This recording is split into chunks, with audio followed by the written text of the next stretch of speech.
நடிகர் சல்மான் கானுக்கு மீண்டும் கொலை மிரட்டல் விடுத்த மர்ம நபர் மீது மும்பை போலீசார் வழக்கு பதிவு செய்துள்ளனர்.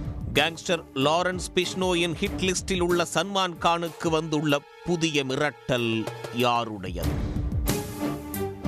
சல்மான் கான் கடந்த 1998 ஆண்டில் ராஜஸ்தானில் படப்பிடிப்புக்கு சென்றிருந்தார். அப்போது அரிய வகை பிளாக் பக் மான்களை வேட்டையாடியதாக கூறப்படுகிறது. தொடர்பான வழக்கில் நீதிமன்றத்தை நாடி ஜாமீன் பெற்றார் சல்மான் கான். பிஷ்னோய் மக்களின் குருவான 16வது நூற்றாண்டில் வாழ்ந்த ஜம்புகேஸ்வரின் மறுவடிவமாக பிளாக் பக் மான்கள் கருதப்பட்டு வருகிறது.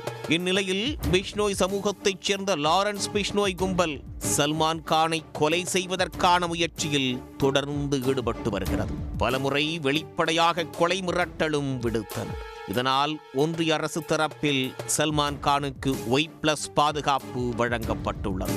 கடந்த ஆண்டு ஏப்ரல் மாதம் சல்மான் கானின் பாந்த்ரா இல்லத்திற்கு வெளியே பிஷ்னோய் கும்பலைச் சேர்ந்த ஒருவர் துப்பாக்கிச் சூடு நடத்தியதை அடுத்து லாரன்ஸின் சகோதரர் அன்மோல் பிஷ்னோய் தாக்குதலுக்கு பொறுப்பேற்றுக் கொண்டார். லாரன்ஸ் பிஷ்னோய் தற்போது குஜராத் சிறையில் அடைக்கப்பட்டுள்ளார். இதன் தொடர்ச்சியாக பிஷ்னோய் கும்பலைச் சேர்ந்த பலரை கைது செய்த மும்பை போலீசார் அவர்கள் மீது வழக்கு பதிவு செய்தனர். கடந்த ஆண்டு நவம்பரில் லாரன்ஸ் பிஷ்னோயின் சகோதரர் என கூறி மும்பை போக்குவரத்து போலீசார் கட்டுப்பாட்டு அறையின் உதவி எண்ணை தொடர்பு கொண்ட நபரை போலீசார் கைது செய்தனர். ராஜஸ்தான் மாநிலத்தைச் சேர்ந்த அவர் கர்நாடகாவின் ஹூப்ளியில் கைது செய்யப்பட்டார். அப்போது சல்மான் கான் உயிருடன் இருக்க வேண்டுமானால் கோயிலில் மன்னிப்பு கேட்க வேண்டும் அல்லது 5 கோடி ரூபாய் கொடுக்க வேண்டும் என்று அந்த நபர் மிரட்டல் விடுத்தார்.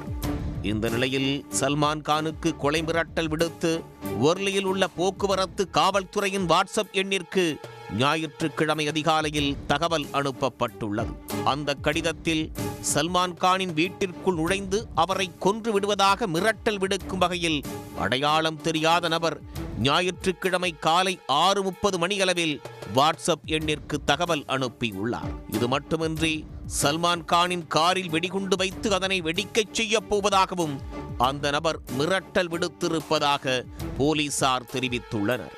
இதைத் தொடர்ந்து ஒர்லி போலீசார் வழக்கு பதிவு செய்து மிரட்டல் விடுத்த நபரை கண்டறியும் முயற்சியில் தீவிரமாக ஈடுபட்டுள்ளனர்.